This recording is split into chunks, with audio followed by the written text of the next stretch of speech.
So, my name is Susan Sweeney. I'm a newbie to DBS, so thank you very much for allowing me to talk here today. I started here on the Momentum programme in January, and my background is in engineering, in instructional design, and in videography and photography. So, I'm going to talk to you about dynamics, momentum, and memory, and I will be giving you a demonstration of a memory technique that I learned specifically for this presentation here today. So, I'm talking about memory, but I want to fill you in the background of where I'm coming from. I started here in January on the Momentum programme. So does everybody know what Momentum is? So yes, it's a back-to-work programme for people who have been unemployed. And the prerequisite to getting onto the course is that you must be unemployed for at least 1 year. So about 33% of the students are very, very motivated. They have lost their job for reasons like companies have closed down in the recent austerity in Ireland. That's a fact. So these students are motivated and there's no issues with them. They're very, very happy to be here. But there is a cohort of students that have difficulty engaging. Things have happened in their lives. There might be lifestyle issues or bereavement, or they've been caring for elderly parents, etc. And the problem is that these students have a difficulty engaging. So DBS did a fantastic thing. What they set about, Ellen and Denise and all the participating parties, set about having a 3-week induction programme, which I think was very brave and it was a fantastic endeavour. But we needed to sell this to the students. And the issue was that the students didn't see where we were coming from. They didn't understand that these soft skills that we were teaching them were incredibly important for their working lives and their everyday lives. So I have the next slide here. I'm going to spend mnemonics. This is a typical classroom in Momentum. And as I said, we worked on team projects, leadership skills, etc. You know, how to use their links in account. But the students kept wanting us to cut to the chase. Susan, what about the exams? We need to know about the exams. What about the academic programme? They had come from education where it was all about exams and they couldn't see the benefit of this holistic type of education. So no matter what we did, some of them were on the floor with their negativity, and as PSD lecturers or tutors, we literally had to put our hand out to try and take them out of that negativity. And that was difficult. And the problem was they were bringing down the very turned on and coordinated students. So one day we were in class, and this particular February morning they were very despondent. But it was a really, really nice day outside. And I said to the students, and I had thought about this the night before, and I had cleared it with the careers office. I said to the students, put on your hats, put on your coats, grab a coffee, because we're going to Stephen's Green. So they looked around, very cynical, what the hell is going on here? And then their cynicism turned to glee, and they were absolutely thrilled that they were going outside. So I gave them a particular project. I said, think of the word momentum, and what does that word mean to you? And they're saying, okay. And when we go down to Stephen's Green, we're going to take a photograph of what the word means to you. What feeling does it evoke? And this was to increase their awareness of their surroundings. So we had a great time up in Stephen's Green. They were a particularly good, engaged class anyway. This is the business studies class. And this is them here, and we had a fantastic morning. And we started to look at texture, we started to look at shadows, different lighting, etc. And we started to engage in awareness. So that morning we got some fantastic progress, and these are some of the images that we produced. So this is what momentum means to you. There's one there. I did it with another class as well, and they were very, very engaged as well. So we came back to class, and we were discussing this. And all the way back, students were still saying to me, Susan, what about the exams? What about the exams? So even though we'd engaged and we'd gone off curriculum a little bit, they wanted to go back to talk about the exams. And then we had a discussion in class, and we had a discussion about study techniques. And one particular student said that this particular American guy called Lobdell. And we had a look at his study techniques, and we had a look at a few different TED Talks. And then I came across this guy called Joshua Farrer. Has anybody heard of him? Yeah. So he's saying, step out of your comfort zone and study your self-failings with regard to study techniques and memory. So here I'm getting onto memory. So students needed to engage with their academic program, but wouldn't it be a great idea at the outset in induction if we gave them the tools in order to be able to do that? To maybe give a synopsis of the academic program at the beginning and how to apply your memory techniques, so that we can get rid of the fear and move on to the real learning during PSD, during our soft skills learning, interview skills, etc. So we had a look at Joshua, and everybody was thrilled with this particular guy. And he said, step out of your comfort zone, watch yourself failing. For instance, when you learn how to type, you learn maybe with 2 hands, and you reach the stage, or some people just type with 1 hand, of an okay plateau. And then you don't progress beyond that.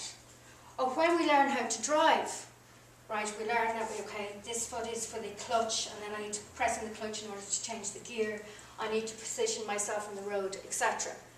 And then we pass our test, but we don't progress beyond that because we've gone into this okay plateau. So I can say to you now, when is it okay to be just okay? And to become expert or excellent in any particular area, we must move beyond that, and we must practice, practice, practice, and watch ourselves failing. So, I'm going to move on to the next slide. So, again, we need to stay out of our comfort zone, our autopilot zone that we all tend to go into. We need to practice stuff that we're not good at, and rigorous practice. And then with regard to memory, we're all familiar with mind maps, yeah? So when the brain makes connections, the brain actually thinks in pictures. And, you know, in ancient Greece, they didn't have computers to learn their stuff off. They didn't necessarily have books. But what they did have was excellent memorization and visualization ability. And we need to go back to that and start relying on our own memories for education, not relying on books and computers, etc. We need to rely on ourselves and have the confidence to be able to remember stuff. So the 3 key elements to developing a highly effective memory are association, so you make an association, location and memory. And then if we want a fully integrated brain, we need to harmonise the brain from the left side to the right side, so that both sides are firing equally, and then our brains become open to learning, and it's integrated. In other words, we set up a learning strategy, a spatial awareness strategy. So if you treat what you do like a science, you discover best practice, and then you eventually engage in divergent thinking. So I was thinking, how am I going to show you guys, or show the students, that this actually works? So I took a random amount of names of 60 students, and I created mnemonics. So does everybody know what mnemonics are? Everybody aware? So they're like acronyms. So if somebody is having a stroke, what is the acronym for that? FAST. So we all remember that. And in school we would have learned acronyms for music. Every good boy deserves fruit, etc. We all have these acronyms already. And I certainly do it with the students when they're doing interviews. And the first interview question is always, tell me about yourself. And I say to the students, EES. Education, experience, skills. Full stop. And then in behavioural questions, it's STAR. Tell me about a time where there was conflict in your work. What did you do? Situation, task, action, result. So we do this all the time unbeknownst to ourselves. So I went into this, I couldn't find a mnemonic generator, and I went in and I found this particular one for Scrabble, and it's called Word Finder, your dictionary. And I put in various consonants. There was less vowels. I put various consonants in, and I came up with mnemonics for what I'm going to show you now. So I'm going to take a drink of water before I start this. And just to explain as well, Joshua Farrer, who's the guy at the image at the front, he was a journalist, and he was in New York, and he went to the World Memory Championships.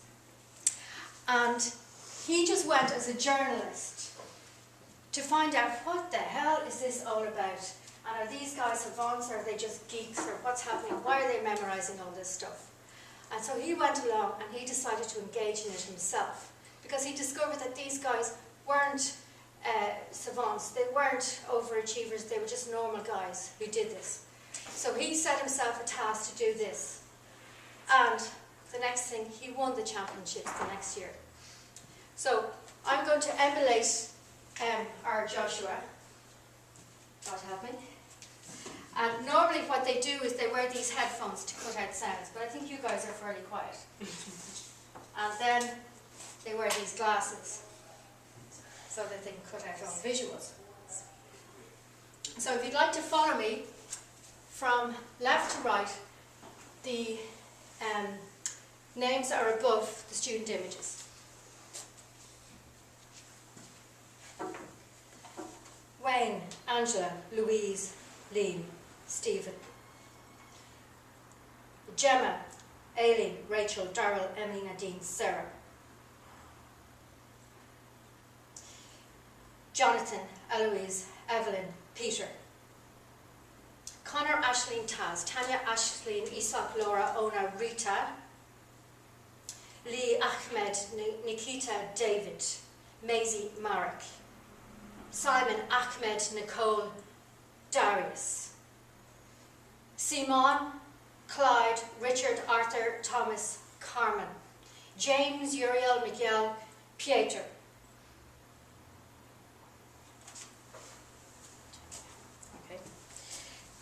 Shane, Matthew, Alexander, Chris, Karen, Sebastian, Halimat, Andrew, Gavin, Jared, Yeva, Eric, Rafal, Sean, and then Ben.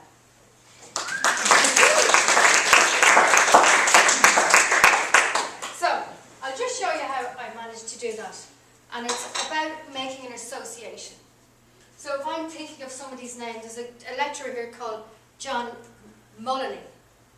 And I just think, okay, I couldn't remember his name, so I thought of John is like pawn, and then there's a shop near me called Mullany, so shop.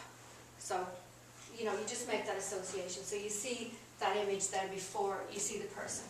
So I had all the names and I had the mnemonics ready.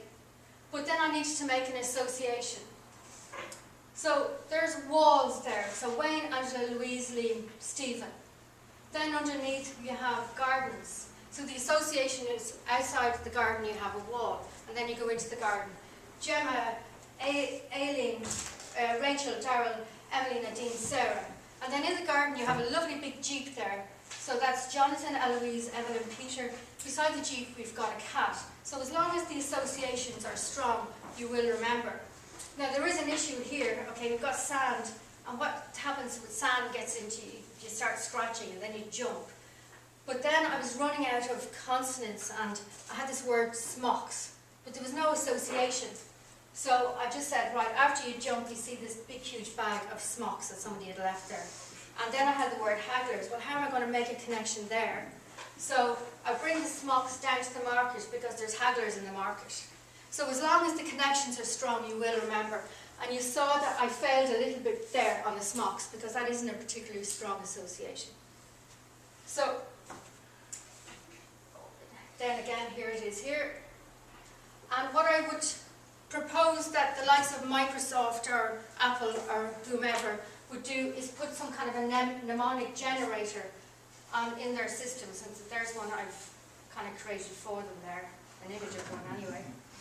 And I have lots of other things I could talk to you about, but I'll leave it at that. And all I'm saying is Momentum program is a fantastic program. I think the orientation part of it is second to none, and that if we just put that little bit of learning and study skills, just in at the beginning, it'll all fall into place. So thank you very much, ladies and gentlemen.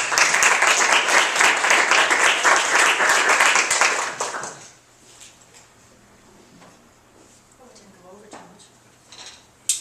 With cancellation in the afternoon, so it's been a bit casual about time. I hope we've gone farther over than I planned. So maybe just one question for Susan. Does anybody else teach one anything here? I teach to my kids for school. It's how I actually help my kids learn for school, and it works every time. With this association technique, brilliant. Using the mnemonics or the memory palace? Yeah. A bit of both, actually. Like definitely the association. Yeah. And 11-year-old is learning history, and she went back to dates that she could take on when her grandmother was born, her great-grandmother was born, and she linked all of them. She would take the date. Yeah. And she came out with 99% of history. That's amazing. Like it does work. Can I just give one more demonstration that will last 1 minute exactly? Okay. This is called the memory palace, and you just reminded me of it. So guys, you're coming home from work and you're walking up to your front door, and by God, there's milk all over your front door. Then you go to put the key in the lock and there's yogurt all over the lock. What is happening? You open your front door and there's a big bag of ice cubes there, and it's freezing, freezing, guys. Then you walk into the sitting room and on your couch is a melted bar of chocolate. What the hell? And then there's all this zest in the room, and there's a big squashed orange on your TV. So guys, what is my shopping list? What is your shopping list? From 1 to 5 in sequence, can you tell me? Number 1, number 2, number 3, number 4, number 5. Now, if I had have asked you to remember that list in sequence beforehand, you would not have remembered it. So if you create a memory palace, and this is what these champions do, they create a route, and along that route they put the objects they need to remember.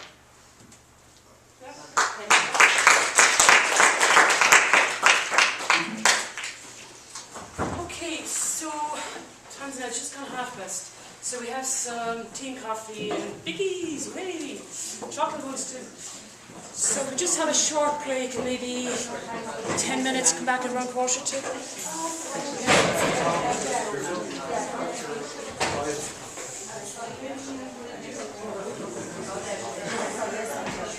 Oh, you did? I did.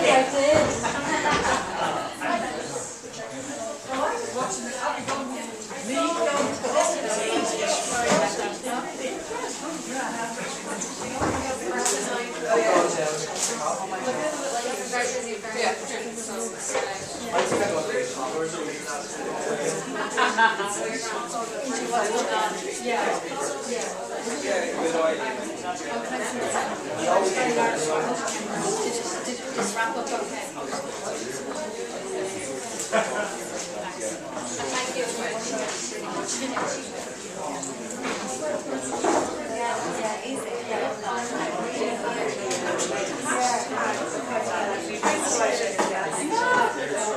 I'm trying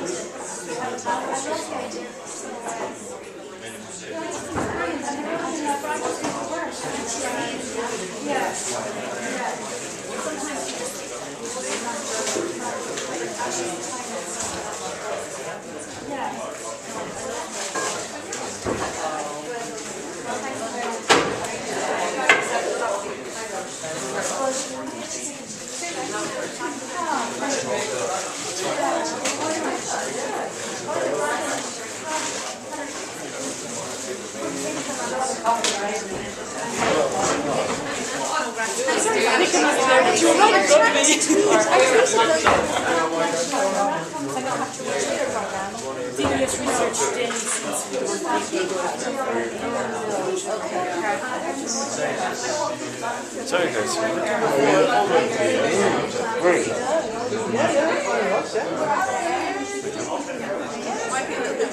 We're all supposed to white. You only get one per person in as well. We can spawn it in as well like that. Whatever you prefer. Yeah, which is otherwise. Yeah, sure.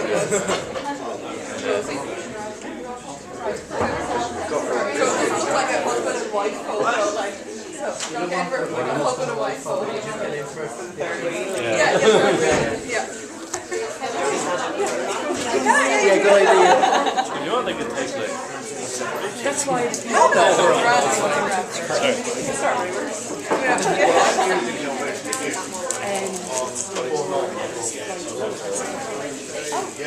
she's downstairs and checked it out.